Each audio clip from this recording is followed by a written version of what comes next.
नमस्कार दोस्तों, स्वागत है आपका हमारे प्लेटफॉर्म भावना एजुकेशन हब पे। फ्रेंड्स, इस प्लेटफॉर्म पे हम लोग एक सीरीज चला रहे थे, कैसे करें यूपीएससी जीएस में 110 स्कोर।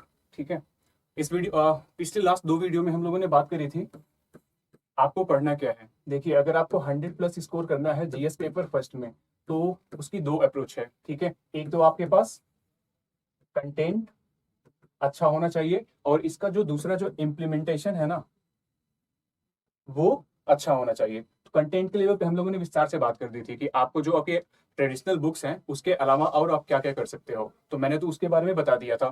ठीक है, दूसरा जो काम है उसका इम्प्लीमेंटेशन कैसे करना है तो वो मैं आपको पेपर सॉल्व करा के करा रहा हूँ। जैसे मैंने 2019 से 2023 तक का पेपर दिया हुआ है और लगभग सारे अटेम्प्ट में मेरे मार्क्स जो है 2022 में 120 था, 21 में 105 था, आई थिंक 2022 में 115 था एंड 2023 में 111 या 112 करके था।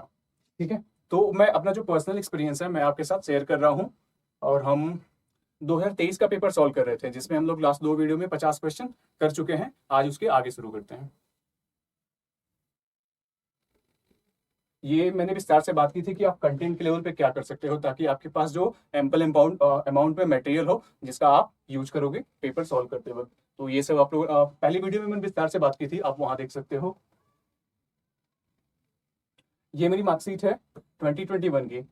यहाँ पे गौर कीजिए आप लोग, सी सेट 62.5 और 66.66 चाहिए होता है। सेम यहाँ पे जीएस में 120 था, सी सेट में मैं रुक गया था। सो प्लीज आप लोग जीएस के साथ साथ सी सेट पे भी इक्वली ध्यान दीजिएगा और वो भी अभी से।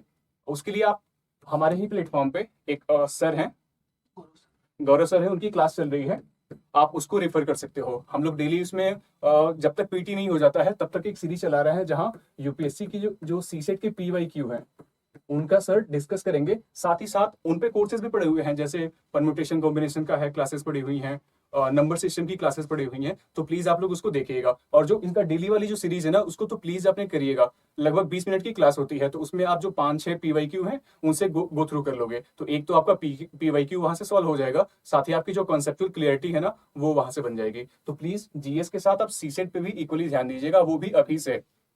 ठीक है, अब इसके बाद हम लोग शुरू करते हैं अपना जीएस वाला।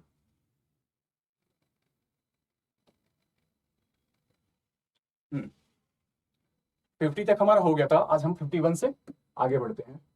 क्वेश्चन है, जननी सुरक्षा योजना के संबंध में निम्नलिखित कथनों पर विचार कीजिए। इसका पहला स्टेटमेंट था, यह राज्यों के स्वास्थ्य विभागों की एक सुरक्षित मातृत्व योजना है। ठीक है, आप यहाँ इस पे ध्यान दीजिएगा, राज्यों के। ठीक है, ये कोई इतनी छोटी स्कीम नहीं है कि बच्चों का ध्यान नहीं जाएगा। सेंटर की स्कीम होती है, सेंट्रली स्पॉन्सर्ड स्कीम है। 100% जो है ना वो सेंट्रली स्पॉन्सर्ड स्कीम थी और लगभग पूरे साल ये न्यूज में भी रहती है, हम लोग इसको मेंस के दौरान पढ़ते हैं। ठीक है, तो ये तो आपको पता होना चाहिए था कि ये जो जननी सुरक्षा योजना है ये राज्यों की नहीं है वरन सेंटर की है। ठीक है, तो ये वाला स्टेटमेंट इस बिहाफ पे यहाँ गलत हो गया था। ठीक है, दूसरा इसका क्या था, इसका जो उद्देश्य है वो गरीब गर्भवती महिलाओं के मातृ तथा नवजात शिशु मृत्यु दर में कमी लाना है। ठीक है, हम लोग पढ़ते हैं ना IMR। ठीक है, इन्फेंट मोर्टेलिटी रेट और मैटरनल मोर्टेलिटी रेट, इसमें कमी लाना है। ठीक है, तो इस योजना का उद्देश्य यही था क्या कि IMR और MMR इसको ना नीचे लेकर आया जाए। तो ये स्टेटमेंट बिल्कुल सही है और हम लोग पढ़ते भी हैं कि हाँ इसका उद्देश्य ठीक है। तीसरा स्टेटमेंट इसका क्या है, इसका जो लक्ष्य है वो गरीब गर्भवती महिलाओं के लिए स्वास्थ्य केंद्रों में प्रसव बढ़ावा देना है। जो संस्थागत प्रसव है ना उसको बढ़ावा देने के लिए स्कीम थी। हम लोग पूरे साल पढ़ते रहते हैं तो कोई ऐसा यूनिक फैक्ट नहीं था जो आपको पता नहीं होता। तो 2-3 तो बिल्कुल सही है। चौथा जरा देखिएगा, इसके उद्देश्यों में 1 वर्ष की आयु तक की भी बच्चों को लोग स्वास्थ्य सुविधाएं प्रदान करना शामिल है। Its objective includes providing public health facilities to sick infants up to 1 year. तो जो यहाँ पे लिमिटेशन लगा रहा है ना कि सिर्फ 1 साल के बच्चों को वो स्वास्थ्य सुविधाएं प्रदान करेंगे, इस वजह से जो ये फैक्ट है ना, जो स्टेटमेंट है वो गलत हो जाएगा। सिर्फ ये कोई लिमिटेशन इसमें नहीं थी। ठीक है, जो इसमें इन्फेंट्स होंगे ना, जो शिशु होंगे उनको स्वास्थ्य सुविधाएं प्रदान करने की बात कही गई थी, साथ ही जो गर्भवती महिलाएं हैं उनको प्रदान करने की बात की गई थी। तो इसीलिए जो ये स्टेटमेंट है ना वो आपका गलत हो जाएगा। ठीक है, तो इसमें क्या हो गया, आपका 2 और 3 जो है वो बिल्कुल सही है, पहला और जो चौथा है ना वो गलत हो जाएगा। तो हमारा आंसर क्या आ जाएगा, हमारा आंसर आ जाएगा केवल 2 स्टेटमेंट जो है उसमें से सही है। इजी क्वेश्चन था, काफी बड़ी योजना है, ठीक है ना, इंपॉर्टेंट है, सब लोग पढ़ते हैं, तो ये वाला सही होना चाहिए। और हाँ, आगे के लिए अगर आपको गेस करना हो ना तो याद रखिएगा, अगर किसी भी स्कीम के बारे में, ठीक है, अगर वो पॉजिटिव चीजें होती है ना, तो जो देखो ये देखो, जननी सुरक्षा योजना जो है ना एक पॉजिटिव स्टेप है, ठीक है। तो ये रूल होता है कि अगर कोई पॉजिटिव योजना है तो उसका जो इम्पैक्ट पड़ेगा ना वो भी पॉजिटिव पॉजिटिव होगा, ठीक है। तो इसमें जो पॉजिटिव वाला है ना, दूसरा और तीसरा बिल्कुल जनरल से स्टेटमेंट बोल रहा है और मिलता जुलता बोल रहा है। सो इजी क्वेश्चन था ना, ठीक है। आप आगे से इससे क्या सीख सकते हो कि जो सरकार की जो वेलफेयर स्कीम्स होती हैं, ठीक है, जो आए दिन न्यूज में रहती है, तो आप उसके जो छोटे छोटे प्रोविजंस होंगे ना, उसके अंदर जो प्रोविजंस होंगे उनको एक बार आप लोग जरूर देख लोगे, ठीक है। सो ठीक है, ये था इजी। दूसरी योजना, ये भी स्कीम से ही आया हुआ क्वेश्चन है, 2 क्वेश्चन जो है वो स्कीम से पूछ रखा है, ठीक है। क्या क्वेश्चन था, एनीमिया मुक्त भारत रणनीति के अंतर्गत की जा रही व्यवस्थाओं के संदर्भ में निम्नलिखित तथ्यों पर विचार कीजिए। पहले हम लोग एनीमिया के बारे में जानते हैं ना, एनीमिया क्या होता है, अगर आपकी बॉडी में जो होता है ना, किसकी कमी हो जाए, बोलते हैं खून की कमी हो जाए। खून का मतलब क्या होता है, अगर आपकी बॉडी में जो हीमोग्लोबिन है ना वो अगर कम हो जाता है, और हीमोग्लोबिन क्या होता है, वो आयरन, ठीक है, आयरन का कंपाउंड होता है, ठीक है। तो अल्टीमेटली आपकी बॉडी में आयरन की कमी हो जाती है ना, तो उसको बोलते हैं एनीमिया हो गया है, ठीक है। और ये हमारे यहाँ बहुत बड़ी प्रॉब्लम है, इवन शायद डाटा ये है ना कि हमारी जो 50% वीमेन है, ठीक है, वो एनेमिक है, पोषण की काफी कमी है ना। तो ये वाला हम लोग पढ़ते हैं मेंस के दौरान, तो उससे मिलता जुलता ये क्वेश्चन था, होना चाहिए था। तो इसमें पहला स्टेटमेंट क्या बोल रहा है, इसमें स्कूल जाने से पूर्व की बच्चों, किशोरों और गर्भवती महिलाओं के लिए रोग निरोधक कैल्शियम पूरकता प्रदान की जाती है। आप बताइए, कैल्शियम प्रोवाइड किया जाएगा या फिर ये आयरन प्रोवाइड किया जाएगा। तो इसमें आयरन की गोली दी जाती है ना, वेल नोन फैक्ट था, आना चाहिए था। तो ये पहला स्टेटमेंट क्या हो जाएगा, इस वजह से गलत हो जाएगा, क्यों, क्योंकि इसमें कैल्शियम नहीं प्रोवाइड किया जाता है, आयरन प्रोवाइड किया जाता है, ठीक है। दूसरा, इसमें शिशु जन्म के समय देरी से रज्जु बंद करने के लिए अभियान चलाया जाता है। सॉरी, ये गूगल ट्रांसलेट हुआ है ना, पहले हम लोग हिंदी इंग्लिश में टाइप करके उसका जस्ट गूगल हुआ है, तो इसकी वजह से गलत हो गया है, तो आप देख लीजिएगा मैंने से क्या है। It runs a campaign for delayed cord clamping at the time of child birth, ठीक है। इस योजना में देखिए ये वाला, सॉरी ये मेरे क्वेश्चन जो क्वेश्चन था ना वहां पे गलत हो गया था, क्यों, क्योंकि जो ये वाला दूसरा वाला स्टेटमेंट देखिएगा क्या बोल रहा है कि इसमें जन्म के समय जो कॉर्ड होती है ना, जो रज्जु नाल होती है, उसको काटने का अभियान चलाया गया था। तो एक्चुअली मुझे ये उस समय लगा नहीं था कि ये एनीमिया मुक्त भारत से मिला हुआ है। बाद में मैंने जब यहाँ पे आके मैच किया था ना, तो एक्सप्लेनेशन देखा, तो वहां लोग बोल रहे थे कि हाँ ये जो दूसरा वाला प्रावधान है ना इस योजना से जुड़ा हुआ है। सो आई थिंक मेरा गलत हो गया था, बट मैंने तो वहां अटेम्प्ट किया था कि ये वाला तो नहीं होना चाहिए। तीसरा स्टेटमेंट तो बिल्कुल जनरल है, इसमें क्या है, इसमें बच्चों और किशोर को निर्धारित अवधि पर कृमि मुक्ति गोलियां दी जाती हैं, जो डीवॉर्मिंग टैबलेट्स होती है ना वो बच्चों को प्रोवाइड की जाती हैं। और ये मुझे पता था, जो अल्बेंडाजॉल होती है ना वो सामुदायिक केंद्रों पे मिलती है बच्चों को, ठीक है। तो तीसरा वाला तो मुझे पता था कि हाँ होता है, तो तीसरा स्टेटमेंट बिल्कुल सही है। चौथा, इसमें मलेरिया, हीमोग्लोबिनोपैथी और फ्लोरोसिस पर विशेष ध्यान देने के साथ ही स्थानिक बस्तियों में एनीमिया की गैर पोषण कारकों पर की ओर ध्यान दिलाया जाता है। यस, स्टेटमेंट बिल्कुल सही था। क्या था कि ये जो इस योजना में ना जो नॉन न्यूट्रिशनल कॉज होते हैं, जैसे मलेरिया, हीमोग्लोबिनोपैथी और फ्लोरोसिस, तो इसको भी इंक्लूड किया गया था, ठीक है। तो इसमें 1, 2 और 4, सॉरी पहला वाला तो इसमें गलत हो गया था, मैंने क्या मारा था, मैंने तीसरा मारा था सही और चौथा किया था। बाद में जब आके हमें एक्सप्लेनेशन देखा ना तो किसी किसी कोचिंग में बोल रहे थे कि जो दूसरा वाला स्टेटमेंट है वो भी होना चाहिए, ठीक है। तो मैंने तो वहां पे केवल 2 लगाया था, ठीक है। शायद इसका आंसर केवल 3 है, आल्दो अभी यूपीएससी का तो आया नहीं है, तो वो देखना पड़ेगा कि इसका सही क्या है, ठीक है। तो वहां पे शायद मेरा क्वेश्चन गलत था, मैंने सिर्फ 2 लगाया था, ठीक है। तो देखते हैं इसका आंसर क्या रहता है।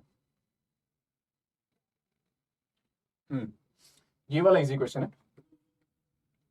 ऑटोमोबाइल और एयरक्राफ्ट में प्रयुक्त होने वाले अवयवों के विनिर्माण में कार्बन तंतुओं का इस्तेमाल होता है, कार्बन फाइबर्स का इस्तेमाल होता है। हम लोगों ने एक बात की थी ना कि अगर आपको गैस करना होता है, लेट्स से आपने कुछ नहीं पढ़ रखा होगा, ठीक है, लेकिन अगर वो कोई नवाचार है, कोई इनोवेशन है, ठीक है, तो उसका जो एप्लीकेशन होता है ना वो बहुत अनंत होता है, ठीक है, उसमें कोई लिमिटेशन नहीं होती है। तो अगर आपको लगता है ना कि हाँ कुछ मिलता जुलता है तो प्लीज इसको आप लोग सही कीजिएगा। जैसे क्या बोल रहा है कि जो कार्बन फाइबर होता है उसका यूज जो होता है वो ऑटोमोबाइल में हो सकता है एयरक्राफ्ट, जो एयर विमानन क्षेत्र है अपना उसमें हो सकता है, ठीक है।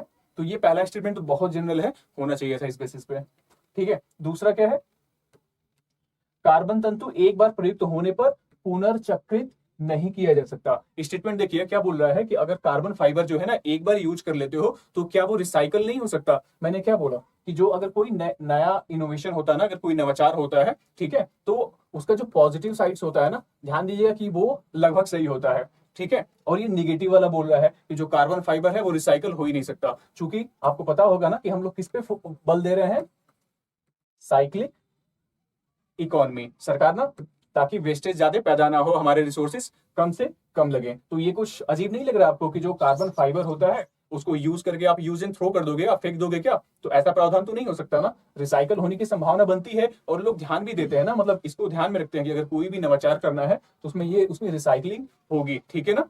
तो इस बेस पे मैंने इसको स्टेटमेंट को रॉन्ग किया था और यही ठीक है, ठीक है। तो जो कार्बन फाइबर होते हैं उनको रिसाइकल कर सकते हो यार, कुछ ना कुछ तो बन ही जाएगा, वेस्ट से वेल्थ बन जाएगा ना कुछ ना कुछ।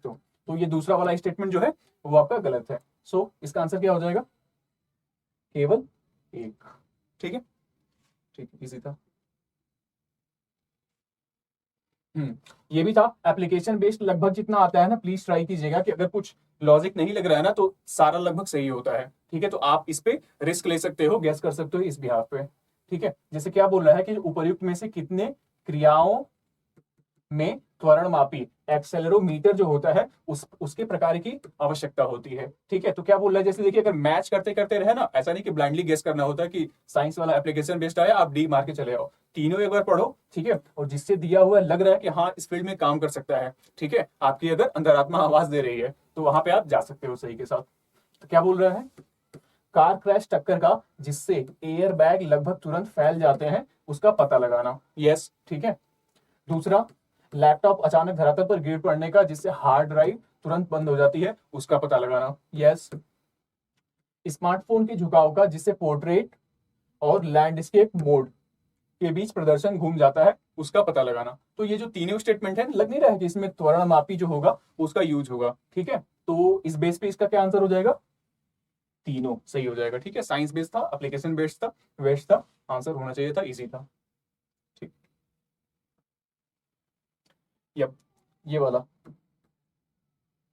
जो बायोफिल्टर्स होते हैं, ठीक है, एक्वाकल्चर सिस्टम में, पुनर्संचरणशील एक्वाकल्चर प्रणाली में जो जैव निस्पंदक होते हैं, जो बायोफिल्टर्स होते हैं, उनकी भूमिका के संदर्भ में बात करनी थी, ठीक है ना। बायोफिल्टर्स कोई नहीं कोई लग रहा है ना कि अच्छा खासा नवाचार है, अगर इसमें पुनर्संचरणशील एक्वाकल्चर प्रणाली में अगर उसका यूज हो रहा है तो मतलब कुछ ना कुछ तो बेनिफिट होगा ना। तो वही होगा कि इसके जो पॉजिटिव्स होंगे ना वो लगभग सही हो जाएंगे, ठीक है। तो ध्यान देते हैं, पहला वाला क्या बोल रहा है कि जो जैव निस्यंदक होते हैं बिना खाए और मत्स्य चारे को हटाकर अपशिष्ट उपचार प्रदान करते हैं। Biofilter provide waste treatment by removing uneaten fish food feed, ठीक है, मछलियों ने जो खाना नहीं खाया होता है ना उसको रिमूव करते हैं। तो यार इसमें तो सोचना नहीं था, फिल्टर है तो इतना तो काम करेगा ना कि फिल्टर कर देगा, ठीक है। तो पहला स्टेटमेंट बिल्कुल सही था। दूसरा वाला, जो जैव निस्यंदक होते हैं ना वो मत्स्य अपशिष्ट में विद्यमान अमोनिया को नाइट्रेट में बदल देते हैं। इसमें थोड़ा दिमाग लगाना था ना कि हाँ कोई नवीन प्रणाली है, ठीक है, बायोफिल्टर्स है, तो क्या वो अमोनिया को नाइट्रेट में बदल सकती है कि नहीं बदल सकती है? तो बदल सकती है। अदरवाइज मान लो सिंपल करना होता है ना तो वो जस्ट एक फिल्टर लगा देते छन्नी, वो छान के अलग कर देती। अगर बायोफिल्टर लगा है तो मे भी कर सकते थे, एप्लीकेशन बेस्ड था काइंड ऑफ, ठीक है। तो मैंने इसको सही कर लिया था, ठीक है। गलती थोड़ी कहाँ हो गई थी, यहाँ भी मैंने इसको बोला कि हाँ ये भी सही हो जाएगा, क्योंकि देखो कोई लॉजिक तो है नहीं ना इसमें, ऐसा नहीं लग रहा कि तीसरा गलत भी हो जाएगा, ठीक है। कोई एक नया इनोवेशन था तो मुझे लगा इसका तीसरा एप्लीकेशन भी सही होगा। बट ये तीसरा स्टेटमेंट था ना कई कोचिंग्स वाले बोल रहे थे कि गलत है, ठीक है। तो ये क्या था कि जो जैव निस्यंदक होते हैं जल में मत्स्य के लिए पोषक तत्व के रूप में फास्फोरस को बढ़ाते हैं, मतलब अपने पास से जो फास्फोरस को ऐड करते हैं। तो शायद ये स्टेटमेंट जो है ना वो रॉन्ग है, क्योंकि कई कोचिंग वालों ने बोला है कि ये रॉन्ग है। ठीक है, और मैं तीनों की तीनों मार के आया था कि हाँ तीनों जो है इसके एप्लीकेशन है, मैं भी सही हूँ। तो मैंने तो वहां पे 3 लगाया था, बहुत सारी कोचिंग में क्या है 2 लगा हुआ है। ठीक है, तो 1-2 गलत हो जाएगा वो बहुत बड़ी बात नहीं है, ऐसे ही तो होगा, रिस्क लोगे ना थोड़ा सा, साइंटिफिक गेस लोगे तो ऐसा ही होगा। ठीक है, 5-6 अटेम्प्ट करोगे, उसमें से हो सकता है कि 3 सही हो जाएगा, 2 गलत हो जाएगा, तो इतना तो फायदेमंद है हमारे लिए। तो हो गया ये। ये क्वेश्चन काफी इजी था, बेसिक ज्योग्राफी से था, ये आपका गलत नहीं होना चाहिए था। ठीक है, अगर ये वाले क्वेश्चन नहीं गलत होंगे ना तो ही आपको अथॉरिटी मिलती है कि आप फिर उन साइड में जाओ जहां पे थोड़ा सा गेस करना होता है, उनको अटेम्प्ट करो। ठीक है, तो ये बिल्कुल इजी क्वेश्चन था। जैसे तीसरा स्टेटमेंट क्या बोल रहा है, और हाँ ये तीनों के तीनों जो है ना हमारे ज्योग्राफी का जो चैप्टर है, क्या ब्रह्मांड का उद्भव ऐसे कुछ करके है ना, ब्रह्मांड का उद्भव या विकास कुछ करके है। सो वहां से बिल्कुल क्वेश्चन उठ के आया है। क्या बोल रहा है ये देखिए, तीसरा मिलाइए पहले, पल्सर। ठीक है, पल्सर क्या होते हैं, ऐसे न्यूट्रॉन तारे होते हैं जो तब बनते हैं जब विशाल तारों का ईंधन खत्म हो जाता है और वो कोलैप्स कर जाते हैं। यस बिल्कुल सही है, उन्हीं को पल्सर बोलते हैं। ठीक है, लेकिन देखिए ये जो सेफिट था ना, ये मुझे पता नहीं था कि क्या होते हैं।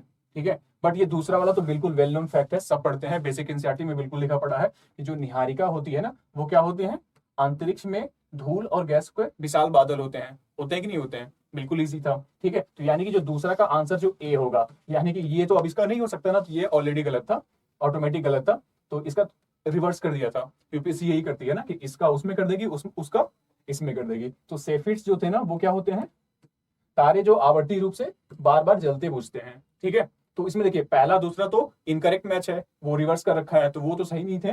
तीसरा वाला बिल्कुल डिक्टो मैच था, तो इसके सिर्फ आंसर क्या हो जाएंगे, कितने जोड़े से सही सुमेलित है, केवल 1। ठीक है, इजी था ये वाला, तो होना चाहिए था, बिल्कुल होना चाहिए था। ये वाला भी बिल्कुल इजी था, फ्री का नंबर था।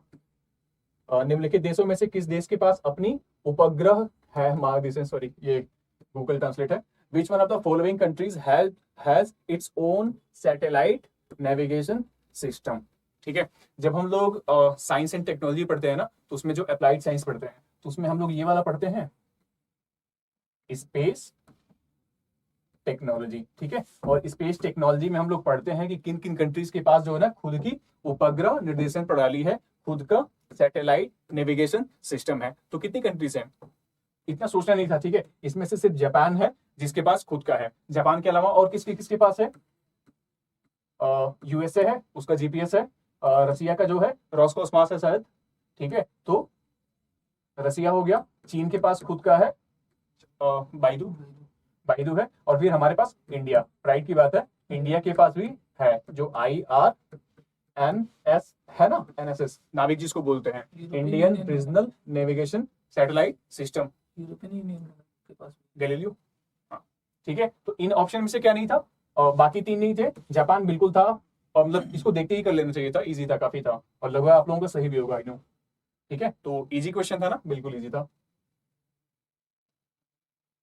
हाँ,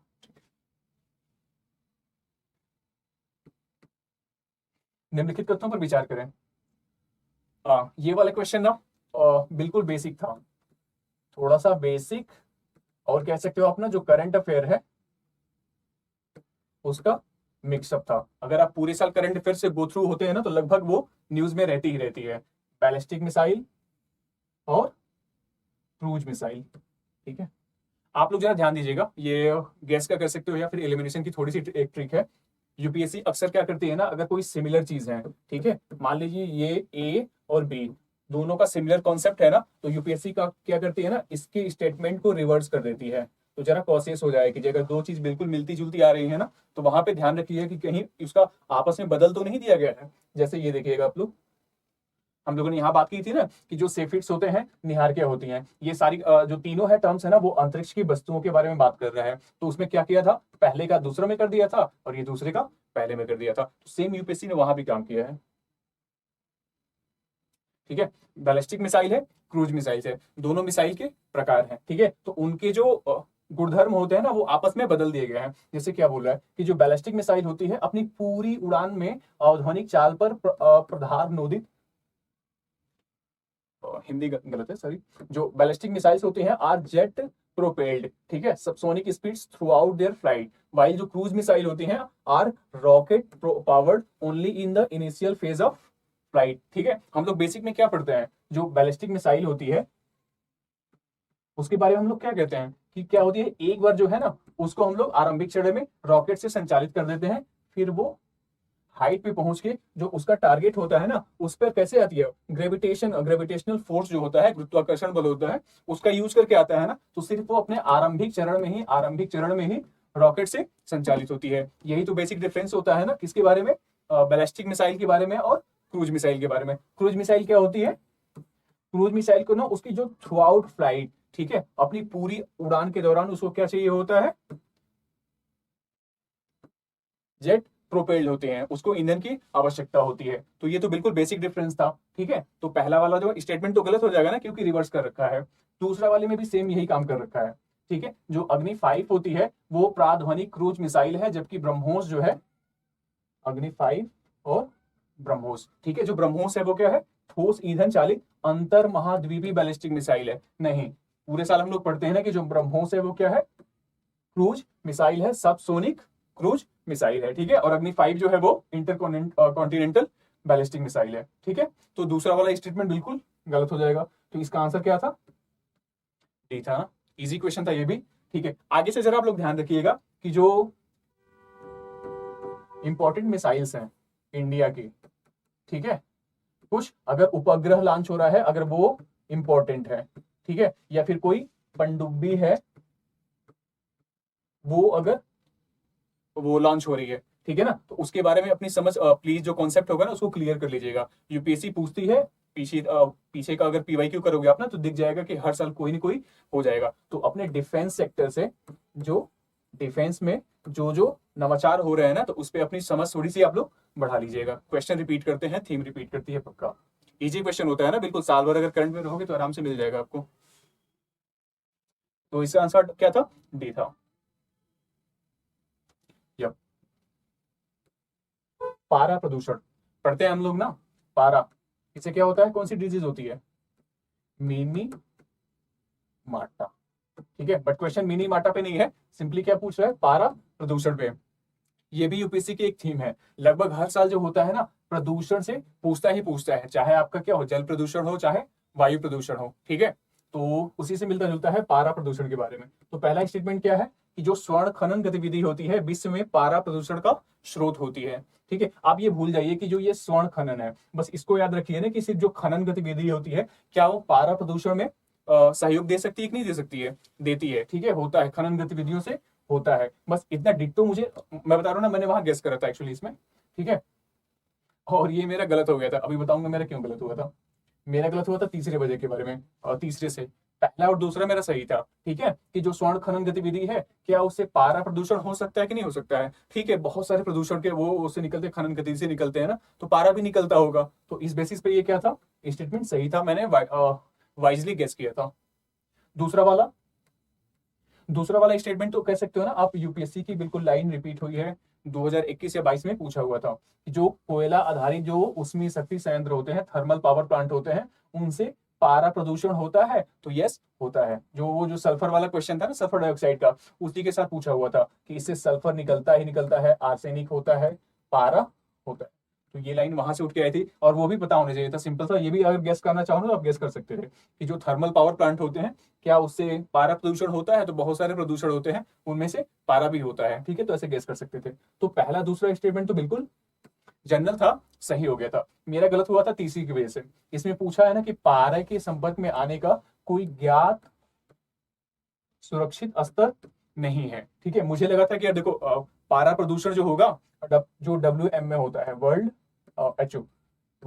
हेल्थ ऑर्गेनाइजेशन, ठीक है, वो निकालता है ना कि कितना स्वीकार्य स्तर होता है, प्रदूषण का कितना स्वीकार्य स्तर होता है। मतलब अगर आपकी वाटर बॉडी में या फिर जो खाना पी रहे हो ना, अगर उसमें इतने अमाउंट तक कोई पोल्यूटेंट है तो वो हेल्थ को ज्यादा नुकसान नहीं पहुंचाएगा, तो वही उसका होता है स्वीकार स्तर, ज्ञात सुरक्षित अस्तर, ठीक है। तो मुझे लगा क्या पता होता होगा लगभग, मैंने जहां जहां पढ़ते हैं ना कि आर्सेनिक का है, इसका है, कोबाल्ट का है, आयरन का है, तो सबका होता है। तो मुझे लगा था कि क्या पता मेरे ध्यान में ना आया हो बट पारे का होता हो, लेकिन इसका एक्चुअली क्या होता है, अभी तक नहीं होता है ना कि कितने लेवल पर हो जाएगा तो वो मनुष्य को हानि पहुंचा, सेफ रहेगा मनुष्य तक, उसके ऊपर से हानि पहुंचाएगी। तो इस स्टेटमेंट की वजह से मेरा गलत हो गया था, ठीक है।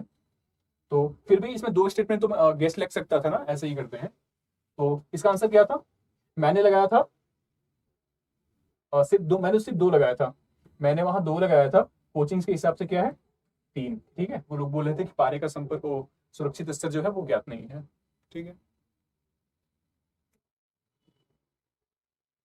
ग्रीन हाइड्रोजन, अभी जो हम लोगों ने बोला ना कि अगर कोई इनोवेशन है, ठीक है, पॉजिटिव चीज है, तो उसका जो इम्पैक्ट होगा वो क्या होगा, पॉजिटिव होगा। तो एप्लीकेशन बेस्ड है, उसी की थीम पे है, होना चाहिए था।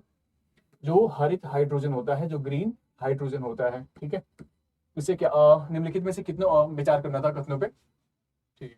पहला क्या था, इसे आंतरिक दहन के लिए ईंधन के रूप में सीधे इस्तेमाल किया जा सकता है, इंटरनल जो कंबशन होता है उसके रूप में यूज किया जा सकता है। यस, मैंने बोला था ना एप्लीकेशन, अगर कोई चीज नवाचार में है ना, तो उसके जो इम्पैक्ट होंगे पॉजिटिव होंगे और उनका जो संभावनाएं होंगी ना अनुप्रयोग की वो अनंत होती हैं। तो यस, इसे इंटरनल कंबशन इंजन में यूज किया जा सकता है। तो पहला तो सही था।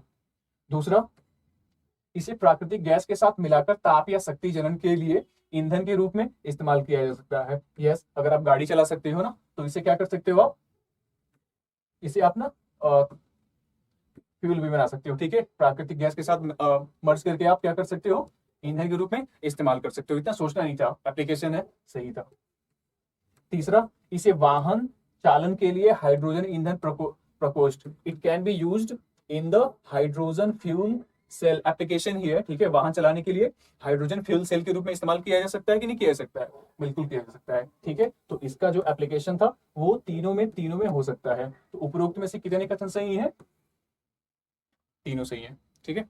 इजी क्वेश्चन था, एप्लीकेशन बेस्ड था, होना चाहिए था। और तीनों में से कुछ ऐसा लिखा भी नहीं है ना कि आपको डाउट हो कि नहीं हो सकता है, तीनों बिल्कुल सही था। हाँ, मैंने जो आप लोगों से बात की थी ना कि जो मैप बेस्ड क्वेश्चन होते हैं ना, वो लो हैंगिंग फ्रूट्स होते हैं, बहुत इजी होते हैं और होना चाहिए था, ठीक है। और ये भी देखिए, एक तो आपको जनरल मैप की नॉलेज होती ना तो आराम से हो जाता, प्लस अगर ये करंट अफेयर्स की आपकी समझ अच्छी होती ना, पूरे साल आपने अगर करंट अफेयर से गो थ्रू किया होता तो ये क्वेश्चन बिल्कुल बनने वाला था, ठीक है। रसिया और यूक्रेन में वॉर चल रहा था, ठीक है। लगभग सारी जो जितनी भी टेस्ट सीरीज थी ना, सब लोगों ने ये क्वेश्चन दे रखा था, रूस की बॉर्डरिंग कंट्री कौन है, यूक्रेन की बॉर्डरिंग कंट्री कौन है, पूछ क्या लिया था कि निम्न में से कितने देशों की जो सीमाएं होती हैं वो यूक्रेन के साथ साझा होती हैं। तो कितने देशों की होती हैं, इसमें से दो आंसर सही था, आई थिंक एक हंगरी था और एक रोमानिया था, ठीक है। बहुत दिमाग नहीं लगाना था, आप इसको पहले से प्रिपेयर कर सकते थे। जैसे हम लोगों ने स्टार्ट में बात करी थी ना कि आप क्या क्या कंटेंट तैयार कर सकते हो ताकि आपका जो मार्क्स होगा 100+ बढ़ जाएगा। तो हम लोगों ने बात की थी कि एक तो आप पहले जनरल पूरा मैप पढ़ लो, ठीक है, बेसिक आपकी समझ हो जाएगी, फिर उसको करंट अफेयर से अपडेट करते रहना कि जो रीजन न्यूज में है उस पर अपनी समझ थोड़ी ज्यादा बढ़ा लेना। तो हम लोगों ने रसिया वाला जो वही था, रसिया और यूक्रेन चल रहा था साल भर, आपको देख लेना चाहिए था, ठीक है। तो इसका आंसर क्या था, केवल दो, जो केवल दो कंट्री है ना वो यूक्रेन के साथ बॉर्डर साझा करती हैं। आगे के लिए आप क्या कर सकते हो, इस बार जो पूरे साल जो है ना, जो इजराइल वाला बॉर्डर है, ठीक है, इजराइल वाला क्षेत्र है, इस पीछे जो क्वेश्चन पूछ सका है कि जो लेवांत वाला रीजन है ना, भूमध्य सागर का पूर्वी वाला हिस्सा, वो न्यूज में रहा है। तो आप पूरी देख सकते हो कि भूमध्य सागर से मतलब पूर्वी भूमध्य सागर में कौन कौन कंट्री टच करती हैं, इजराइल को कौन बॉर्डर करता है, प्लस जो आपकी पूरी रेड सी है ना वो भी कारणवश किसी कारणवश न्यूज में रही है। तो जो ये हॉर्न ऑफ अफ्रीका वाला रीजन है ना, हॉर्न ऑफ अफ्रीका वाला रीजन है, वो आप पूरा प्रिपेयर कर लोगे, ठीक है। सो ये इस बार के लिए गैस कर सकते हो, करना तो आपको पूरा है लेकिन ज्यादा ध्यान किस पे देखना है, आप ना मिडिल ईस्ट पे थोड़ा सा ध्यान दीजिएगा, अफ्रीका वाले में इस वाले रीजन पे ध्यान दीजिएगा, ठीक है। बहुत संभावना है कि क्वेश्चन यहाँ से रिपीट होगा। और यूपीएससी के दो तीन रीजन जो होते हैं ना मैप में, वो अक्सर पूछता है। एक हमारी जो मिडिल ईस्ट वाली कंट्री है, ठीक है, वहां से पूछता है, वही आपका जो गल्फ वाली रीजन है, मिडिल ईस्ट, उस वो वाला। जो सेंट्रल एशियन कंट्रीज है ना, वो वाला रीजन, उससे बहुत सारे पूछता है कि बॉर्डरिंग कंट्री कौन है। जो गल्फ रेड सी वाला जो रीजन है ना, वहां से क्वेश्चन बहुत पूछता है। मेडिटेरेनियन जो सी है, उसके वाला रीजन बहुत पूछता है। तो इस पे आप जरा ज्यादा ध्यान दोगे, ज्यादा टाइम लगाओगे, ठीक है। 2-3 दिन की बात है, 2-3 दिन अगर लगातार मैप देख लिया ना, तो वो तो दिमाग में बिल्कुल प्रिंट हो जाता है। और यूपीएससी इतना क्लोज पूछती भी नहीं है, वहां पे इजीली एलिमिनेट हो सकता है कि हाँ ये वाला पर्टिकुलर रीजन जो है ना यहाँ तो नहीं है, कट पिट जाता है। सो इसका आंसर 2 था, इजी क्वेश्चन था, और आगे के लिए मैंने आपको बता दिया कि ये काम कर सकते हो।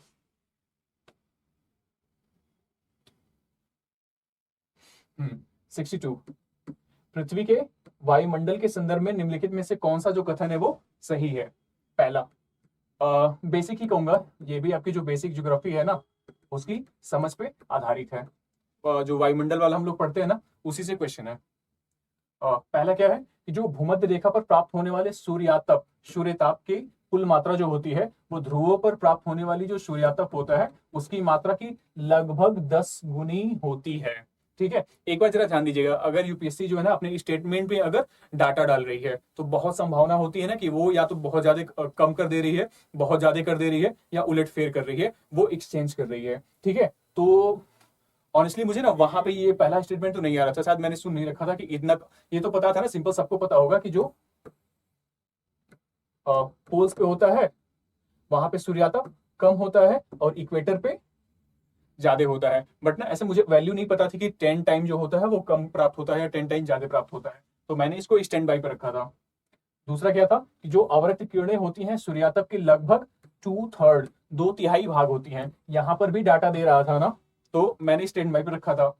तीसरा, जो अवरक्त तरंगे होती हैं निचले वायुमंडल में संकेंद्रित जल वाष्प द्वारा बृहद रूप से अवशोषित की जाती है। ये वाला बिल्कुल जनरल पॉइंट था, कोई डाटा नहीं था, और लगभग जो हमारे कॉन्सेप्ट है ना उनसे बिल्कुल मैच कर रहा था।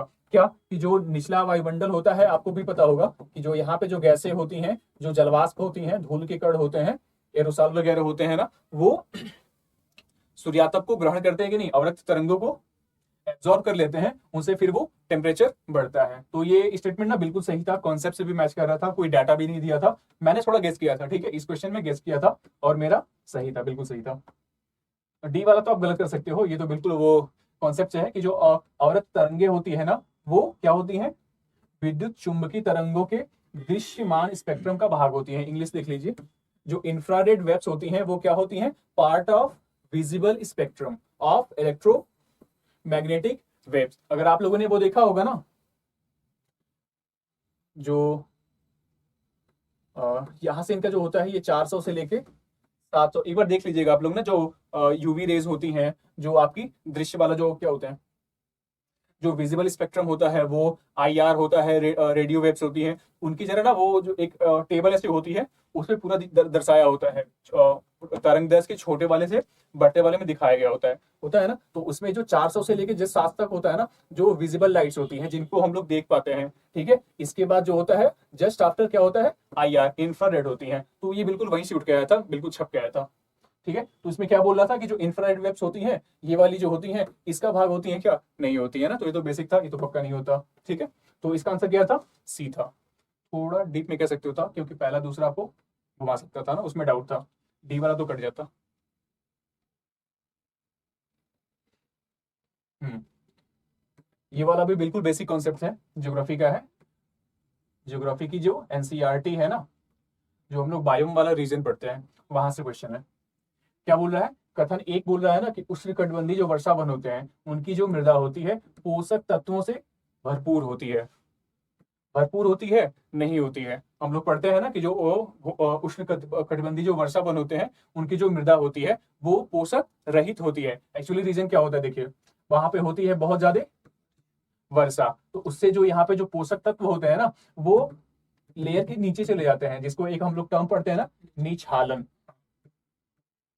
ठीक है, तो निछालन, तो निछालित होकर बिल्कुल पोषक तत्व क्या होते हैं, नीचे चली जाती हैं। साथ ही साथ क्या होता है, यहाँ पे जो होता है टेम्परेचर होता है बड़ा ज्यादा, पानी ह्यूमस जो होता है, मतलब सॉरी ह्यूमिडिटी जो होती है वो क्या आती है, उच्च। तो जो माइक्रो ऑर्गेनिजम्स होते हैं ना, बैक्टीरिया वगैरह, उनको ग्रो करने के लिए बिल्कुल शानदार सिचुएशन होती है। तो ऐसे में जो ऊपर जो जैव अवशेष होते हैं ना, जो ह्यूमस होता है, वो जल्दी खा के खत्म कर दिया जाते हैं। तो सोचिए जो मिनरल्स है वो नीचे चले जाते हैं, जो ह्यूमस है वो खत्म हो गया है, तो वो जो ऐसी मृदा होगी पोषक तत्वों से भरपूर होगी या फिर पोषक तत्वों से रहित होगी। बेसिक कॉन्सेप्ट था, नहीं होती है, ठीक है ना, भरपूर नहीं होती है, उससे रहित होती है, ठीक है। दूसरा, जो उष्णकटिबंधीय वर्षा वन होते हैं के उच्च ताप और आर्द्रता के कारण जो मृदा में विद्यमान जैव मृत जैव पदार्थ, इन्हीं को हम लोग ह्यूमस बोलते हैं, ठीक है। ह्यूमस का द्रुत अपघटन होता है, तेजी से अपघटन हो जाता है, खा पी के खत्म कर देते हैं, तो फिर जो ह्यूमस होता है बचता ही नहीं है। और आपको पता है ना, जो ह्यूमस होता है वो मृदा की गुणवत्ता को बढ़ाता है। तो यस, यही वाला रीजन था कि जो कथन एक है, सॉरी कथन दो जो है ना, वो कथन एक को क्या कर रहा है, स्पष्ट कर रहा है। तो इसका आंसर क्या था, ये वाला, कि जो कथन एक है और कथन दो दोनों सही है, तथा जो कथन दो है वो कथन एक की सही व्याख्या है, ठीक है। पहला तो गलत है ना। हाँ, oh sorry sorry sorry sorry sorry,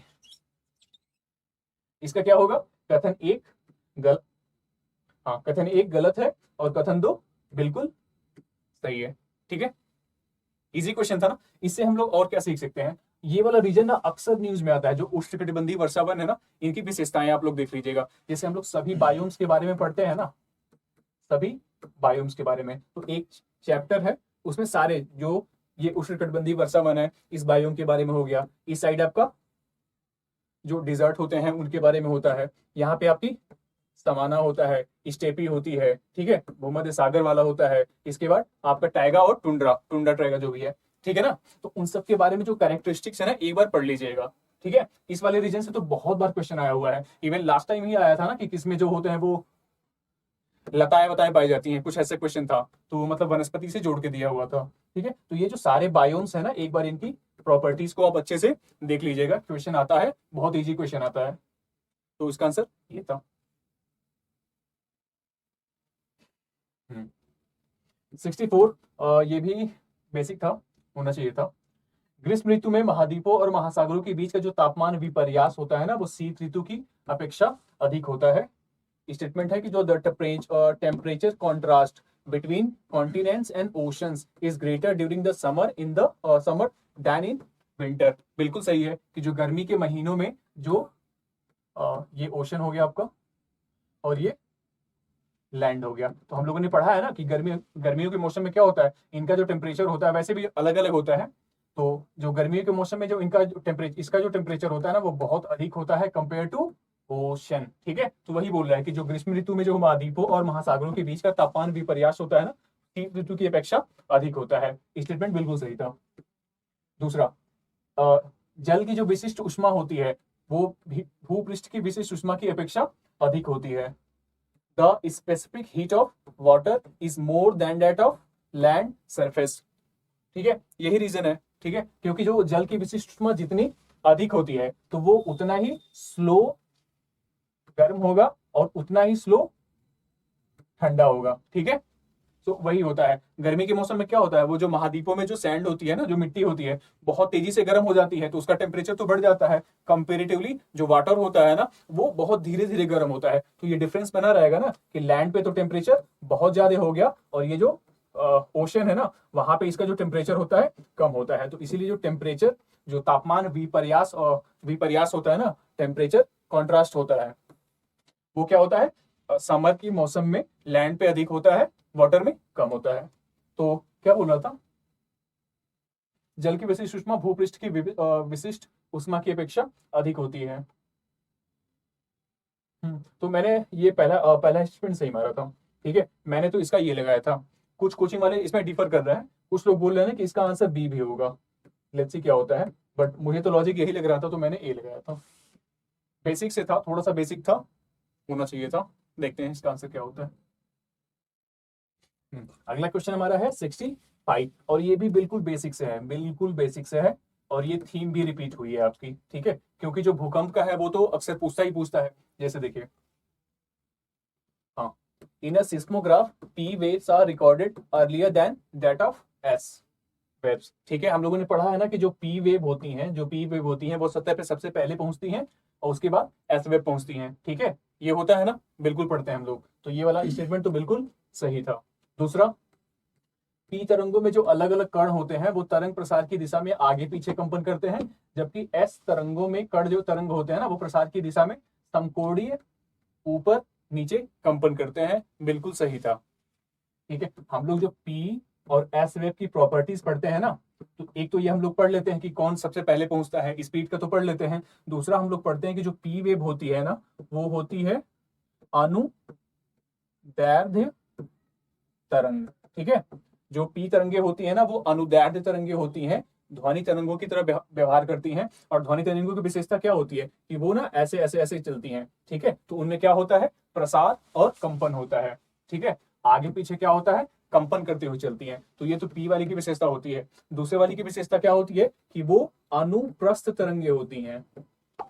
ठीक है, वो अनुप्रस्थ तरंगे होती हैं। किसकी तरह होती हैं, प्रकाश तरंगों की भांति होती हैं। और उनमें जो कण का जो कंपन होता है ना वो कैसे होता है, ऊपर नीचे। ठीक है, लंबवत होता है। मान लीजिए अगर ये ऐसे वेव हो रही है ना तो जो कण होते हैं ना वो ऊपर नीचे गति करते हैं। बिल्कुल बेसिक फैक्ट है ना। अगर हम लोग जो ये वेव होती हैं, P wave, S wave, L wave, इनकी प्रॉपर्टीज पढ़े होते हैं ना तो बिल्कुल हो जाता था।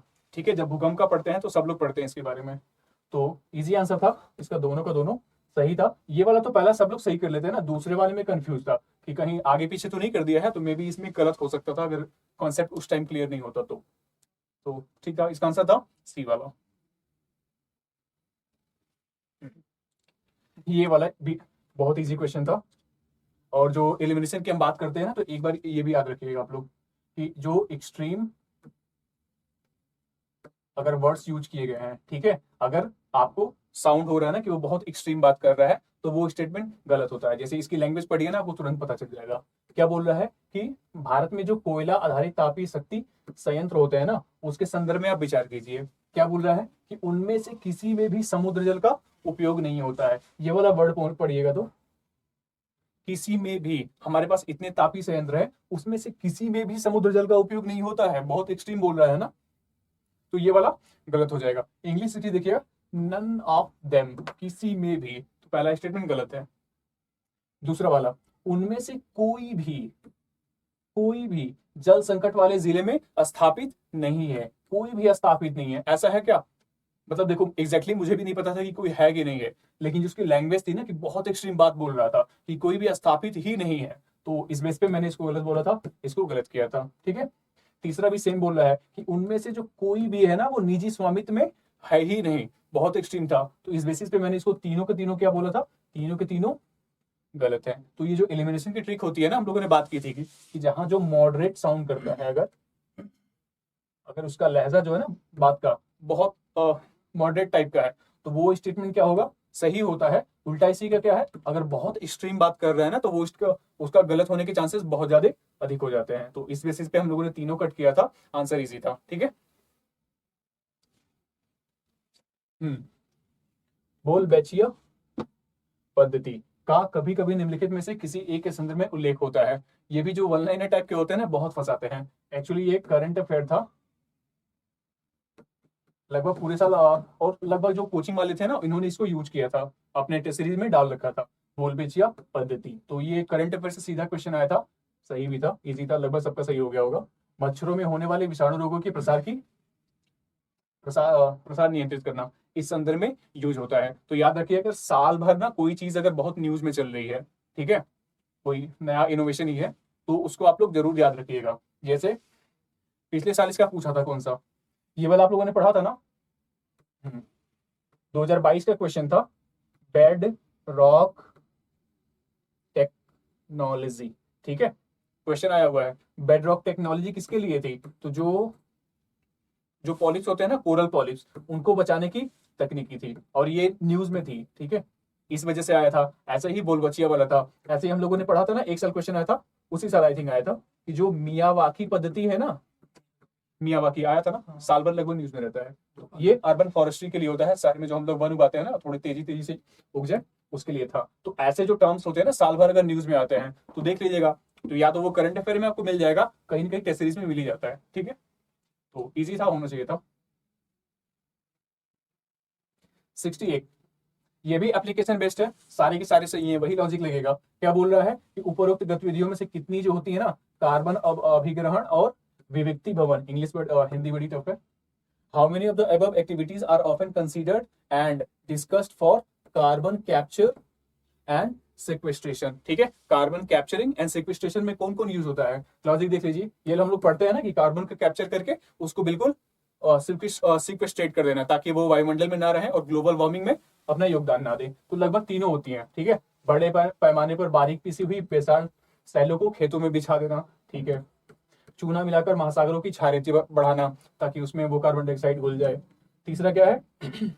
जो विभिन्न उद्योगों द्वारा निर्मित कार्बन डाइऑक्साइड है उसका अभिग्रहण करना और उसको कार्बोनेटेड जल के रूप में परित्यक्त भूमिगत खानों में पंप कर देना। तीनों की तीनों मेथड है, बहुत लॉजिक लगाने की जरूरत नहीं थी और तीनों का तीनों सही था। ठीक है, तो इजी क्वेश्चन था ना, होना चाहिए। ये वाले इसमें आते हैं, आपको थोड़ा सा गेस करना होता है। ठीक है, ये वाले रिस्की भी होते हैं और अगर गेस कर लेते हो ना तो हो भी जाता है। एक्चुअली इसमें क्या होता है, आपको वर्ड्स पकड़ने होते हैं। हर साल एक दो क्वेश्चन ऐसे मिल जाते हैं आपको जो अजीब अभी कभी पढ़े नहीं होते हो, बड़ा यूनिक सा होता है। लेकिन अगर आप वर्ड पकड़ पाते हो तो करना, अदरवाइज आप छोड़ सकते हो ना, गलत होने के चांसेस बहुत ज्यादा होते हैं। मैंने किया था, मेरा ऐसे दो क्वेश्चन थे ना मेरे, दोनों ही तीन आई थिंक थे, वो सारे सही हो जाते हैं ऐसे वाले, तो मेरे सही हुए थे। नाम पढ़िएगा, जो एरियल मेटा जीनोमिक्स है निम्नलिखित में से किसी एक स्थिति का सबसे सही निर्दिष्ट करता है। अपने जो हमारी स्टैटिक है ना, जो बेसिक बुक्स है, हम लोग इसको नहीं पढ़ते हैं, वहीं जाके पहली बार देखा था, मैंने अटेम्प्ट किया था, तो इसका आंसर यही था, पहला वाला ही था। ठीक है, जैसे कैसे करेंगे इसको केस, देखिए बोल रहा है एरियल और मेटा जीनोमिक्स। ठीक है, एरियल से साउंड कुछ आ रहा है, एयर, और मेटा जीनोमिक्स मतलब जीनोमिक्स ले लीजिए कि जीनो मतलब क्या होता है, डीएनए वगैरह का अध्ययन, कुछ अनुवांशिकी से रिलेटेड होगा। तो अब मैच कीजिए कि किसमें एयर की बात बोल रहा है और किसमें जीनोम की बात कर रहा है, तो किसमें बोल रहा है। इसमें इंग्लिश देख लेना। हाँ, ट्राई कीजिएगा कि ऐसे वाले क्वेश्चन में ना आप लोग इंग्लिश पढ़िएगा, इंग्लिश में ज्यादा हो जाता है। एरियल मेटा जीनोमिक्स क्या है, कलेक्टिंग डीएनए, जीनोमिक्स वाला हो गया सैंपल्स फ्रॉम एयर। ठीक है, कंफ्यूजन दो में था, दो तो कट जाता बिल्कुल। Understanding the genetic makeup of avian species of a habitat. ठीक है, तो वो एरियल मेटाजेनमिक्स में भी साउंड करता था। Using airborne devices to collect blood sample from moving animal, ऐसा कुछ नहीं था। Sending drones to inaccessible areas to collect plant and animal sample from land surface and water body. मिलता जुलता पहले ही था, थोड़ा सा अच्छा खासा सेंस यही कर रहा था। गेस था ना, कोई लॉजिक तो नहीं था, मुझे लगा कि हाँ पहला वाला होना चाहिए, मैंने रिस्क लिया, सही था। ठीक है, अगर आपको बिल्कुल नहीं समझ में आ रहा है तो प्लीज छोड़ दीजिएगा, या अगर आपने पीछे अच्छे खासे क्वेश्चन कर रखे हैं ना, क्वेश्चन करते हुए, तो पता चल जाएगा आपका कि लगभग मेरे क्वेश्चन जो है वो स्टैटिक वाले सही हो रहे हैं, तो आप गेस कर सकते हो, अदरवाइज आप वहां छोड़ सकते थे। मेरा थोड़ा अच्छा है ना, और मेरा बैकअप है कि मतलब मैंने ठीक ठाक पीछे सही कर रखे हैं, तो मैंने इसको किया था और मेरा सही था। सेम ये भी ऐसा ही था। माइक्रो जो सैटेलाइट डीएनए होता है निम्नलिखित में से किस एक मामले में प्रयोग किया जाता है, सेम है, और डीएनए है, कुछ ना कुछ कैसे जुड़ा होगा, आनुवंशिकता से जुड़ा होगा था। ठीक है, मैंने वहां प्योर गेस किया था, वर्ड पकड़ के ही किया था। माइक्रो सैटेलाइट जो है डीएनए है, डीएनए का काम क्या होगा, तो डीएनए से मिलता जुलता देखिए क्या है, studying the evolutionary relationship among various species of fauna. ठीक है, stimulating stem cell of transform into diverse function tissues, पढ़ा नहीं था हम लोग, स्टेम सेल के बारे में भी पढ़ते हैं और डीएनए के भी बारे में थोड़ा सा व्यापक से पढ़ते हैं ना, अच्छे से, तो कहीं तो मुझे नाम नहीं आया था। ठीक है, तो मैंने इसको हटा दिया था। Promoting clonal propagation of horticulture plants, नहीं सुन रखा था। Assessing the efficiency of drugs bye conducting series of drugs trials, नहीं समझ में आ रहा था, पहला ही वाला सही था। ठीक है, तो मैंने पहला वाला कह सकते हो गेस लिया था थोड़ा वर्ड पकड़ के। ठीक है, तो रिस्की मामला था बट सही था, मैं लकी था कि मेरा दो आंसर, दो नंबर मिल गया था। छोड़ सकते थे आप लोग, या फिर थोड़ा रिस्क लेना हो तो ले सकते थे,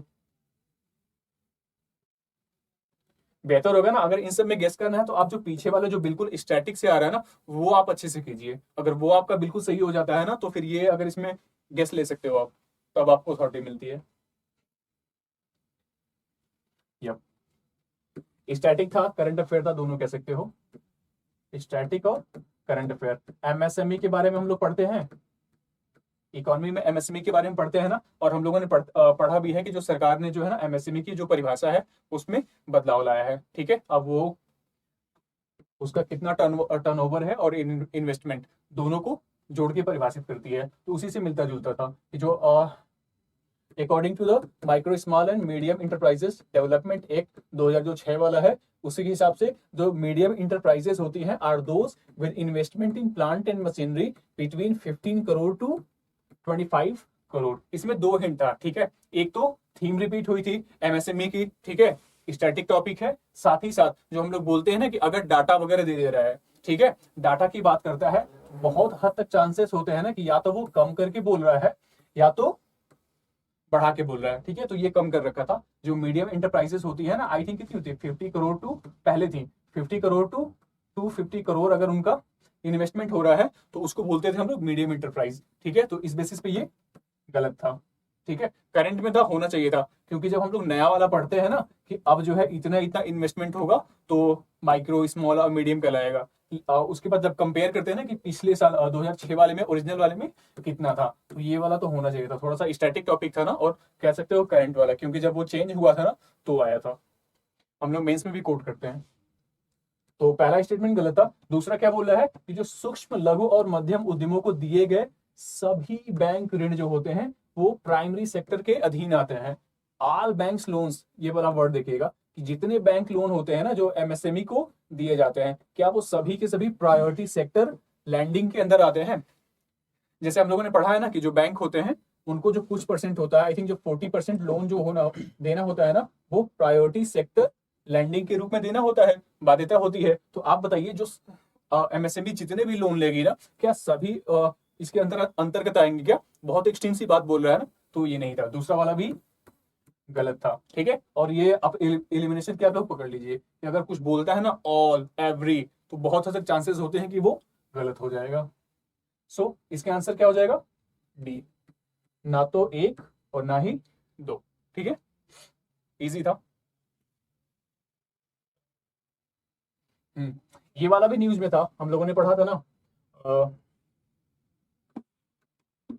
सेंट्रल बैंक डिजिटल मुद्रा, central bank digital currency, consider the following statement. सरकार लेके भी आई थी कि जो सेंट्रल सीबीडीसी है, सेंट्रल बैंक डिजिटल करेंसी, और ये किसके रिस्पॉन्स में लेकर आई थी? क्रिप्टो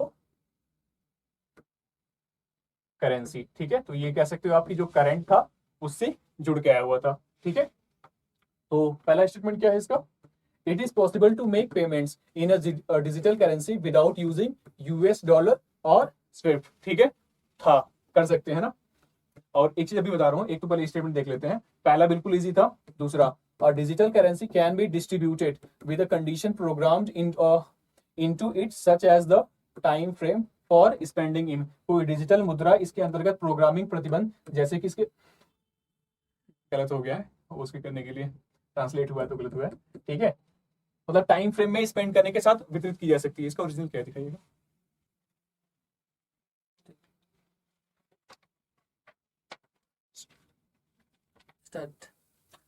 ये वाला थोड़ा सा ना ट्रांसलेट में गलत हुआ था, तो इसकी जगह क्या था? इसके व्यय के समय ढांचे के साथ वितरित की जा सकती है, ठीक है, यस, की जा सकती है। और ऑनेस्टली बता रहा हूँ ना, मुझे इतना डिटेल में तो नहीं पता, जस्ट मुझे पता था कि हाँ जो सेंट्रल बैंक डिजिटल करेंसी होती है वो लाई गई है, और उसके कुछ कुछ बेसिक फीचर्स मुझे पता थे। लेकिन जो ना हम लोगों ने बात की थी ना कि कोई नई तकनीकी आती है, कोई अगर नवाचार होता है, ठीक है, तो उसके सही होने के जो चांसेस, उसके जो पॉजिटिव इंपैक्ट्स होते हैं ना, वो थोड़े सही होते हैं, ठीक है। तो इसमें ये पॉसिबिलिटी तो बोल रहा है ना कि it is possible to make payments in a digital currency without using the US dollar और स्विफ्ट सिस्टम। तो मैंने इस बेस पे इसको सही मान लिया था कि यस किया जा सकता है। दूसरा, digital currency can be distributed with a condition programmed onto it such as time frame for the spending, ठीक है। जनरल ही बात थी, सही होना चाहिए था, ठीक है। मे बी आप वहां समझ पाते हो कि नहीं। ये इस हिसाब से मैंने क्या किया था? दो किया था, ठीक है, सही था। हाँ, इसे एक ये भी होता है ना कि अगर सरकार जो है ना कुछ अगर स्टेप उठा के लेकर आ रही है, ठीक है, कोई कदम उठा रही है इकोनॉमी वाले फील्ड में, तो आप अपनी उसकी जो करंट अफेयर से रिलेटेड जो भी न्यूज होगा ना उसको अच्छे से पढ़ लीजिएगा, उसके फीचर्स के बारे में क्वेश्चन पूछता है, काफी जनरली पूछता है लेकिन। वित्त के संदर्भ में बीटा किसे निर्दिष्ट करता है? आई थिंक मैंने इसे छोड़ दिया था। लगभग हम लोग जो ट्रेडिशनल अपने बुक्स पढ़ते हैं ना इकोनॉमी वाला, तो उसमें बीटा का तो हम लोग कहीं यूज करते नहीं है, बीटा। और ये सब क्वेश्चन पता है किससे आया था? ये क्वेश्चन आया था अपना जो शेयर मार्केट वाला क्वेश्चन है, शेयर मार्केट, वहां से क्वेश्चन आता है। और हम लोग वो वाला चैप्टर मैं छोड़ दिया था एक्चुअली, अब पढ़ लूंगा। सो वहां से टर्म आया था, इसका आंसर ये वाला था। एक संख्यात्मक मान होता है जो पूरे स्टॉक बाजार में होने वाले परिवर्तनों के प्रति किसी स्टॉक के विचलनों को मापता है। बहुत रिस्की था ना, तो कुछ समझ में नहीं आ रहा था, तो मैंने इसको छोड़ रखा था। तो ठीक है, ये वाला मैंने नहीं किया हुआ था। ठीक है, बाद में आकर देखा इसका आंसर क्या था, डी था। तो अगर आपको पता होता तो कर सकते थे, अदरवाइज ऐसे क्वेश्चन को छोड़ सकते हो वहां के लिए। 74। ये बिल्कुल स्टैटिक और थोड़ा सा आपने कह सकते हो करंट अफेयर से। देखिए यूपीएससी का करंट अफेयर कैसे आता है। जो ईला भट्ट जी थी जी ना, ईला भट्ट जिन्होंने अपना जो उनका कौन था, सेवा, ठीक है, इनका ये एसएसजी था ना सेवा, इनकी डेथ हो गई थी। ठीक है, तो उस वजह से ये जो सेवा थी ना, या फिर जो सेल्फ हेल्प ग्रुप्स हैं वो न्यूज में थी, तो उनसे फिर रिलेट करके ना सेल्फ हेल्प ग्रुप्स के बारे में क्वेश्चन पूछ लिया था। ठीक, तो पहला स्टेटमेंट क्या था, स्वयं सहायता समूह जो सेल्फ हेल्प ग्रुप्स होते हैं उनका जो ये जो कार्यक्रम है, क्या वो भारतीय स्टेट बैंक द्वारा वित्तीय रूप से वंचितों को लघु ऋण प्रदान करने के लिए प्रारंभ किए गए थे। तो हम लोग पढ़ते हैं ना कि जो ये सेल्फ हेल्प ग्रुप्स होते हैं ना, उनको ये सिर्फ भारतीय स्टेट बैंक तो जो फाइनेंस नहीं करता है, ठीक है, जो नाबार्ड है ना, नाबार्ड, और जो दूसरे अदर बैंक्स होते हैं, अभी आगे आएगा, ठीक है, वो उनको फाइनेंस करते हैं। मतलब स्पेशली जो भारतीय स्टेट बैंक है ना, वो फाइनेंस नहीं करता है। ठीक है, तो ये तो पता होना चाहिए था कि जो भारतीय स्टेट बैंक होता है वो सेल्फ हेल्प ग्रुप्स को फाइनेंस नहीं करता है। और आगे के लिए मैं बता रहा हूँ ना कि जैसे अगर बिल्कुल स्पेसिफिक कुछ अगर फैक्ट दे रहा है, जैसे हम लोगों ने बात की थी ना कि अगर कोई एग्जैक्ट डाटा दे रहा है ना, उसके गलत होने के चांसेस होते हैं। जैसे वो 10 टाइम अभी हम लोगों ने बात की थी, तो अगर कोई बिल्कुल फैक्ट दे रहा है ना, उसके बहुत हद तक चांसेस होते हैं कि गलत होता है। जैसे और इस थीम पे क्वेश्चन पूछ भी रखा है ना कि जैसे मान लीजिए पिछली बार लास्ट टाइम पूछा था कि उनको जो है सेबी रेगुलेट करता है कि नहीं करता है, आरबीआई रेगुलेट करता है कि नहीं पूछता है। तो जैसे अगर कोई संस्थान ऐसे दे देना, चांसेस होते हैं कि वो गड़बड़ कर दिया है। जैसे सेल्फ हेल्प ग्रुप्स होते हैं, बोल रहा है कि इनको जो एसबीआई होता है वो फाइनेंस करता है क्या, सो नहीं, ठीक है ना, थोड़ा सा पता होना चाहिए था। और अगर रिस्क लेना चाहते हो तो इस बेसिस पे ले सकते हो कि भारतीय स्टेट बैंक जो है ना, सिर्फ सिर्फ भारतीय स्टेट बैंक वो कैसे कर लेगा। अगर आरबीआई है तो हम लोग सोच भी सकते थे कि आरबीआई सब पे करता है, सिर्फ कोई बैंक कैसे कर सकता है। ठीक है, तो ये वाला स्टेटमेंट गलत था। दूसरा स्टेटमेंट, किसी सेल्फ हेल्प ग्रुप में समूह के सभी सदस्य उसे ऋण के उत्तरदायित्व लेते हैं जो ऋण कोई अकेला सदस्य लेता है। In a self-help group, all members of the group take responsibility for a loan that an individual members take. तो पता होता है ना, जो सेल्फ हेल्प ग्रुप होता है, ठीक है, इसकी सामूहिक जिम्मेदारी होती है। ये लोग सामूहिक जिम्मेदारी लेते हैं कि अगर कोई एक पर्सन लोन लिया हुआ है ना, तो उसके चुकाने की जिम्मेदारी किसकी होती है, सभी सभी की होती है। हम लोग इसको पढ़ते भी हैं, ठीक है ना। और ये भी हम लोगों ने पढ़ा होगा ना, इसीलिए जो इनका जो एनपीए होता है ना, जो ये लोन लेते हैं ना, वो उसको चुका भी देते हैं, तो उसके जो एनपीए में जो कन्वर्जन की रेट होती है कम होती है। ठीक है, तो बेसिक फैक्ट था, हो जाना चाहिए था। तीसरा, क्षेत्रीय ग्रामीण बैंक और जो अनुसूचित वाणिज्यिक बैंक होते हैं सेल्फ हेल्प ग्रुप को समर्थन देते हैं। बहुत बिल्कुल स्पेसिफिक होकर नहीं बोल रहा है, ठीक है, और लॉजिक भी बोल रहा है ना कि सेल्फ हेल्प ग्रुप्स होते हैं, उनको लोन लेना होगा तो कहाँ जाएंगे, आरआरबी के पास, और जो अनुसूचित ग्रामीण बैंक, अनुसूचित वाणिज्यिक बैंक होते हैं उनके पास। तो ये फिर दोनों क्या हो गया है, सही हो गया है। तो पहला स्टेटमेंट गलत, दो आपके सही, तो क्या हो जाएगा सही, केवल दो। ठीक है, आगे क्या सीख सकते हो, सेल्फ हेल्प ग्रुप्स के बारे में तो पढ़ोगे ही पढ़ोगे। जो फाइनेंशियल हमारा पूरा मैकेनिज्म है ना कि कौन किसको लोन देता है, तो जो है आपका ये हो गया, क्षेत्रीय ग्रामीण बैंक हो गया, अनुसूचित वाणिज्यिक बैंक हो गया, ठीक है, नाबार्ड हो गया क्योंकि वो नाबार्ड के द्वारा होता है, तो नाबार्ड हो गया। इन सब के बारे में अपनी जो समझ होगी ना वो विकसित कर लोगे। साथ ही साथ जो माइक्रो फाइनेंस इंस्टीट्यूशन होते हैं ना, सूक्ष्म वित्त प्रदान करने वाले संस्थान होते हैं, उनके बारे में भी अपनी समझ जो है वो विकसित कर लेंगे। तो मे भी हो सकता है कि क्वेश्चन रिपीट करेगा और आप उस स्थिति में होगे जिस पर इजीली आप कर सकोगे। ठीक है, तो कथन 1 75 है, आज का हमारा आखिरी है। भारत की सार्वजनिक क्षेत्र स्वास्थ्य देखभाल प्रणाली जो होती है, सीमित, निरोध, वर्धक और पुनः स्थापक देखभाल के साथ मुख्यतः रोगनाशक व्यवस्था पर ध्यान केंद्रित करती है। 75 देखते हैं, इंग्लिश इसका देख लीजिए, हिंदी काफी टफ पड़ रहा था। India public sector health care system, जो इंडिया का जो सार्वजनिक स्वास्थ्य देखभाल प्रणाली है, largely focuses on curative care with limited preventive promotive and rehabilitative care. ठीक है, मैंने इसको सही मान लिया था, क्योंकि जब हम लोग मेंस में पढ़ते हैं ना और भारत की जो स्वास्थ्य प्रणाली है उसकी कमियों की बात करते हैं ना, तो हम लोग क्या बोलते हैं कि हम लोग जो प्रिवेंटिव केयर होती है उस पर थोड़ा कम ध्यान देते हैं और उपचारात्मक जो पक्ष होता है ना उस पर ज्यादा ध्यान देते हैं। तो ये हम लोग कमी में लिखते हैं, तो मेरे माइंड में तो ये था। ठीक है, तो मैंने इसको सही मान लिया था। बाद में आके देखा ना तो किसी कुछ अलग था कि कोचिंग वाले बोल रहे थे कि नहीं, हम लोग जो प्रिवेंटिव वाले होते हैं उसमें इक्वली इन्वेस्ट करते हैं। जैसे कौन सा है, हम लोग वैक्सीनेशन पे ध्यान देते ही देते हैं। ठीक है, पोषण सुरक्षा पे ध्यान देते ही देते हैं। ठीक है, सफाई पे ध्यान देते ही देते हैं। ठीक है, तो ये सारा का सारा मेजर क्या है, प्रिवेंटिव मेजर ही तो है। ठीक है, बीमारियों से रोकथाम का ही जो मेजर है। तो ये जो स्टेटमेंट क्या बोल रहा था कि हम लोग प्रिवेंटिव पे ध्यान नहीं देते हैं और इस पे ध्यान देते हैं, सिर्फ जो क्यूरेटिव वाला है ना, रोग का उपचार करने वाला है, उस पे हम लोग ध्यान देते हैं। ठीक है, तो इस बेसिस पे ये स्टेटमेंट गलत था, शायद गलत था, क्योंकि कोचिंग वालों ने गलत माना था, मे बी यूपीएससी भी गलत मान लेगी, मेरे समझने में थोड़ी गलती हो गई थी, तो ये मेरा स्टेटमेंट जो था गलत हुआ था। ठीक है, दूसरा वाला क्या है, दूसरा वाला तो बिल्कुल सही है, दूसरा वाला बिल्कुल बेसिक है, आप कह सकते हो क्वालिटी का है। इसके अंदर बोला क्या गया था कि जो भारत की जो स्वास्थ्य देखभाल प्रदान करने की विकेंद्रीकृत उपागम के अंतर्गत जो राज्य होते हैं वो प्राथमिक रूप से स्वास्थ्य सेवाओं को जुटाने के लिए उत्तरदायी होती हैं। यस, जो स्वास्थ्य होता है ना, जो हेल्थ होता है, वो स्टेट का सब्जेक्ट होता है। पढ़ते भी है ना, प्राथमिक जिम्मेदारी जो होती है स्वास्थ्य की किसकी होती है, राज्यों की होती है। और कोरोना के बाद तो ये बहुत बार न्यूज में आया ना कि वो राज्यों, चूंकि क्योंकि ना कोरोना को संभालने के पूरा जो था वो सेंटर जो एडमिनिस्ट्रेट कर रहा था। बीच में बोला जा रहा था ना कि इससे क्या हुआ है, सेंट्रलाइजिंग टेंडेंसी बढ़ गई, तो वो एक्सप्लेनेशन के वो है, देख लीजिएगा आप लोग। ठीक है, तो मतलब जो स्वास्थ्य वाला जो है ना उसका जो मेन जिम्मा किसका होता है, राज्यों का होता है।